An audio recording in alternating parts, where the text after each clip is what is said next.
We are speaking a lot on this channel about work from home jobs, about online businesses that you can run and how you can run them, including day-to-day operations.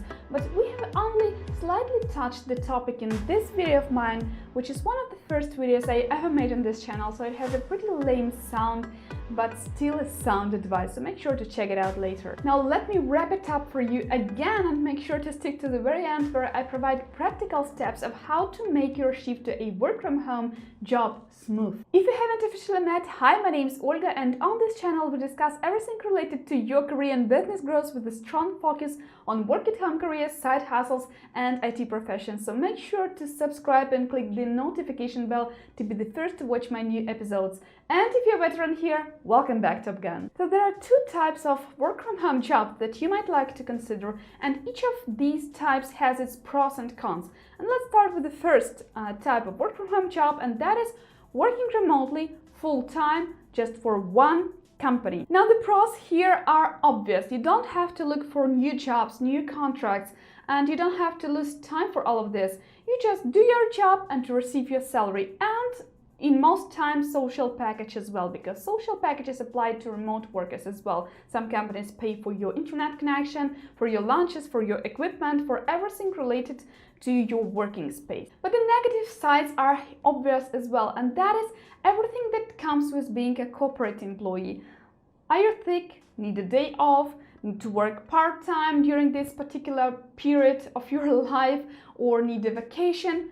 You have to bespeak this in ahead with your direct manager, with your HR manager, with the HR department, get an approval and all of that hassle. And some people hate that to the extent that they leave all the pros of this job and leave all the benefits that any corporate job gives and choose the second type of work from home job, and that is working remotely as a contractor or a freelancer, meaning that you are your own boss now. Now the pros here is obvious again, and that is flexibility beyond anything. You are welcome to do as you please. You can work part-time, you can work full-time, you can work with overtimes, you can work on weekends, you can work at nights. Flexibility beyond anything, and if you need a day off or if you need a vacation, that's everything up to you. You're the only person who you need to consult with. Now the cons here are obvious as well, and think about it carefully. You have to be on the constant lookout for new projects and new contracts and new clients, which might become pretty exhausting and time-consuming if you don't have your constant base of clients already. Now let me know, which job type would you prefer? Which work from home job type would you prefer and why? Let me know in the comments below. Now the hiring process for the first type of work from home job is typically easier. You apply at the company's website or the recruiters find you in some way. You start your interviewing process, they check up your recommendations, your CV, you start your interviews, and sometimes or most of the times they ask you to do some test task, and you typically go along with it because you are applying for a full-time, long-term position, and this is worth the effort and it's worth the time that you will spend on that test task, which sometimes might take up to 10 hours of your time if you are applying for a senior programmer position. And that's that. They either like you or they don't. To find these jobs, you should apply directly at the company's website if you know what companies you would like to work for, or at job marketplaces for remote full-time employees like remote.com or flexjobs.com. For a full list of these websites, check out this crappy video of mine, the first ever video on YouTube, but it has a pretty sound list of websites where you can apply for a full-time position. If you go through all the interviewing steps well, and if everyone is satisfied with yourself, the next step for you would be to leave your 9 to 5 and to start working remotely full-time for this company. And that what becomes a bottleneck for most people, and let me explain why. People are typically afraid of anything they don't know about, and if you have never previously worked on a remote job, your fears might be well grounded. First, what if you're not suited for a remote job at all? What if you don't like this particular job? What if they don't like you? What if anything goes wrong and your contract might end up sooner or wouldn't want to continue to work in this direction. You wouldn't want to work from home at all. By the way, not all of the people are really suited for work from home jobs. So to check out whether you aren't or whether you are, check out this video of mine where I explain which types of people should better not work from home. Coming back to the topic, let me assure you that all of these fears are well grounded. And that's why most people prefer to play it safe and have a smooth shift from their corporate job to their work from home job. And that is perfectly okay, and you can do that, and let me explain how. By the way, it's even more relatable if you want to shift to a remote position that implies the entire change of your working scene. For example, if you have been working as a corporate employee, as a sales representative, and you want to shift to a UI UX designer job, you want to try yourself in a new role, or if you have been working in a customer support and you all of a sudden want to become a videographer, and so on and so forth. So this is even more relatable for you because maybe new role just won't fit for you at all, and maybe you will come back to your sales or your customer support. In this case, if you want to make a smooth shift to a work from home job, you need to go through these 4 steps. And the first step here would be to gain expertise in the new field. I mean that you will need to do some considerable research for a new role here. That might include some self-education, some considerable self-education, online courses, tutorship, mentorship, and if you want to take it to the next level, even a degree. And now the second step that you will have to make in order to make your smooth shift to a work from home job would be to prove your expertise in the new sphere. So first gain expertise and then prove your expertise to your potential clients. Now, how can you do that?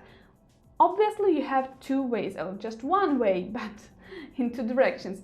You have to build your portfolio, and you can do this 2 ways. Either you build your offline portfolio or you gain your practical portfolio, meaning that you show real-life cases to your potential customers.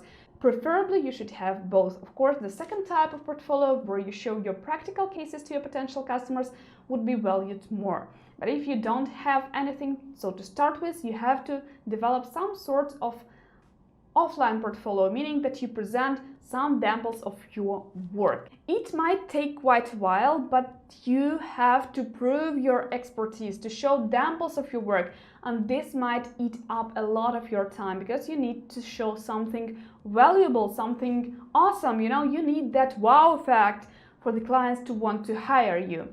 Now, how can you get the second type of portfolio, and that is real life experience, real life projects? First, you have to define where you would be looking for your potential customers. Is it Upwork, or is it LinkedIn, or is it some other social media, or is it your old acquaintances? So let's assume that you will be looking for your new clients and for your new project, new contracts on Upwork, meaning that you will have to grow your presence there, and because you will be looking for your new contracts there. And that means that you will have to, what would I do in your position? I would provide my service for free, or for the lowest price possible, just for the sake of gaining experience, first experience, and then presence on that particular platform, so that your next customers will see that you have real life experience, that you have positive feedback on your work, and that they will actually hire you. And that's when you're ready for the third step, and that is set rates for your work and charge for your work more, of course. And that's where you're going to actually work on your work from home job, work from home direction, and take actual project that you will be paid for. Now, how are you going to do that if you still maintain your 9 to 5? Well, that you should have probably asked this question on the first step, where you lost tons of time researching on the topic and self-educating yourself, and the answer would be the same. Weekends, evenings, lunch times, I don't know, all the time in the world that you will be able to dedicate to your new direction. Nobody said it would be easier. It's either in some attitude, it's either in the moral attitude. You don't have to drop everything off and start with an entirely new direction that you are scared to start with. but it will be more challenging in terms of your time. And now when you're starting to earn some decent amounts from your side hustle, from your work from home job, that means that you're ready for the step 4, and that is leaving your corporate job if you're up to it. And you will feel the momentum, because for each person it's different. Like, some just want to make it as fast as possible, and some just realize that their corporate job is not as bad and they might get along with both handling their side hustle and their corporate job. So you will feel the momentum, because for each person it's different. But as soon as you realize that you can be someone outside of a corporate job, the shift will be a question of time only. Or the second option would be here, that you will get promoted on your corporate job, because when you feel more confident, and when you feel and when you show that confidence, and when you show your new skills acquired while you've been preparing for a work from home job and while you've been working on your side hustle, then your managers might promote you, because they will notice that you're somehow changed, and you might get promoted on your corporate job and not want to leave it at all. So anything might happen, so you will benefit either way. Now, this is how it is done in a smooth way, and some other advice here would be, and I'm relating here to that old video of mine, is to brush up your social media accounts, especially your LinkedIn account. But some recruiters also look at your Facebook accounts and Twitter accounts. So brush up all of your social media accounts to make yourself look more presentable and more professional. And join thematic groups and thematic forums, and join all sorts of marketplaces and build your profile in there, and so on. And thus you should work on your reputation until it starts working for you. Reputation matters, and especially if you choose the second way of working from home, and that is being an independent contractor or a freelancer or a solopreneur, that's when you need to build your reputation and to build your professional online presence. Let me know on your struggle. What's stopping you from shifting to a remote job if you ever want to? Let me know in the comments below. If you still haven't grabbed all the freebies I have for you in the description section, say hi in the comments, give me a thumbs up, and let me know if you liked the episode. And I hope this helped you and this has been useful. This episode ends our work from home series, and starting next week we'll concentrate more on home businesses related issues, so make sure to stay tuned, click the notification bell if you haven't. Thanks for watching till the very end. Have an amazing week, have a great mood, go and show them all, and see you next Wednesday. Bye!